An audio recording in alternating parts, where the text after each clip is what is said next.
सकल जगत को श्रेष्ठ बनावे।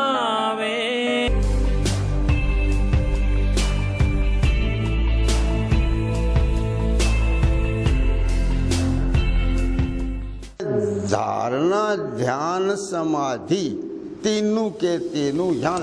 ओम भूर्भुवः स्वः तत्सवितुर्वरेण्यं भर्गो देवस्य धीमहि धियो यो नः प्रचोदयात् स्वाहा।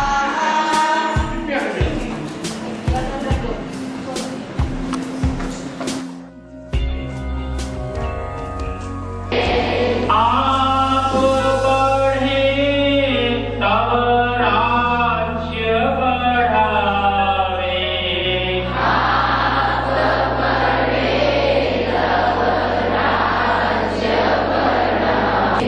वैर विघ्न को मार भगावे। राष्ट्र गुने के लिए हम क्या कर रहे हैं? धन देते हैं, किसी को खिलाते हैं, किसी को पिलाते हैं, गरीब को जाकर के कपड़े देते हैं। कभी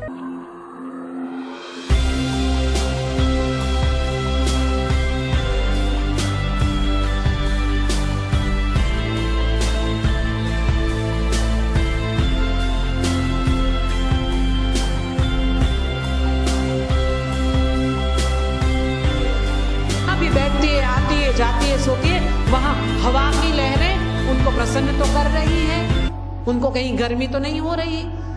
उनको जो भोजन देना चाहिए वो सही भोजन उसको मिल रहा है या नहीं? ऋषि ने हमको ये बता कर दिया, बताकर फिर गए, अपना काम करके गए कि हे राजा, तू जागते रहना। तेरे राज्य को अगर सुराज्य बनाना है तो तुझे सुप्रजा का निर्माण करना होगा। सुप्रजा का निर्माण करने के लिए तुझे इस प्रजा को, इस माता को सुविधा देनी पड़ेगी। लेकिन फिर कह दिया, अगर राजा जागरूक नहीं है, राजा को ये वेद का संदेश पता नहीं है, तो ये इस काम में हो सकता है आगे न चले। हे जननी, जन्मदात्री, संस्कार दात्री बनना है ना तुझे, इस डिग्री को पाना है, इसलिए राजा को माफ कर देना। भूल जा राजा को, राजा के उत्तरदायित्व की अपेक्षा, सहयोग की अपेक्षा मत करना। फिर पति को कहा, हे पति, तू पिता बनना चाहता है ना, तेरी संतान के पीछे तेरा नाम आने वाला है। तू चाहता है एक संतान का पिता हो? बैठ जा सेकंड नंबर के संस्कार में, संबंध में तेरे सब काम छोड़ दे और बैठ के, बच्चा अंदर बड़ा हो रहा है, उसके सर पर हाथ रख के बोल, तुझे वज्र जैसा होना है, तुझे सम्राट बनना है, तुझे गायत्री उपासना करनी है, ये सारी चीजें तुझे कहनी पड़ेगी। हमारा के सामने जो मकान था उसका शीशा टूट गया, तो जो गेंद उसने मारी घुमाकर और शीशा टूटा, ये क्या है? कर्म का परिणाम। एक्शन उसने जो किया उसका रिएक्शन, शीशा टूटना ये है परिणाम। और जिस व्यक्ति का शीशा टूटा है वो गुस्से में आकर कि किसने मेरा शीशा तोड़ा है, कौन है वो लड़का, गुस्से में आया और उसने फिर आते ही उस लड़के का हाथ पकड़ा कि बोल क्यों तोड़ा मेरा शीशा। और जो उसको गुस्सा आया, क्रोध आया, वो क्या है? प्रभाव है। और फिर उसने लड़के को एक दो थप्पड़ मारे और कहा कि तेरे माँ बाप के पास से 200 रुपए ला, क्योंकि मेरा ये हर्जाना भर, मेरे शीशा अब नया लगाऊंगा, उसके लिए 200 रुपये दे। और उसने फिर 2 चांटे भी मारे, तो ये क्या है? लड़के को फल मिला। तो इस प्रकार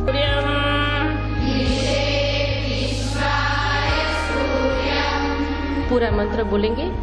यहाँ आपके पास बहुत ही सुंदर अवसर था, है ना, शिविर में कोई जबरदस्ती बुलाने वाला भी नहीं था।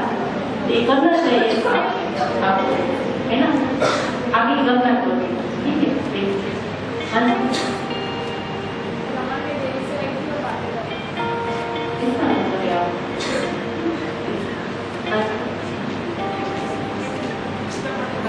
जाता है। जैसा कर्म किया है वैसा हमको भोगना है। ही पड़ता है। हमने यदि अच्छे कर्म किए हैं, आप चाहो न चाहो आपको अच्छे कर्म का फल मिलेगा ही मिलेगा। आपने यदि बुरे कर्म किए हैं, आप चाहो न चाहो आपको बुरे कर्म का फल भोगना ही पड़ेगा। इसमें से कोई बचा नहीं सकता, कोई नहीं बचा सकता। ईश्वर का ये अटल नियम है। ये नियम यदि हमारे समझ में आ गया, इसी को कहते हैं ईश्वर का न्यायकारी स्वरूप। ईश्वर न्यायकारी है। न्यायकारी है उसका अर्थ यही है, जैसे एक माता पिता है, उनके 10 बच्चे हैं, 10 बच्चों के प्रति उनको समान प्रेम है।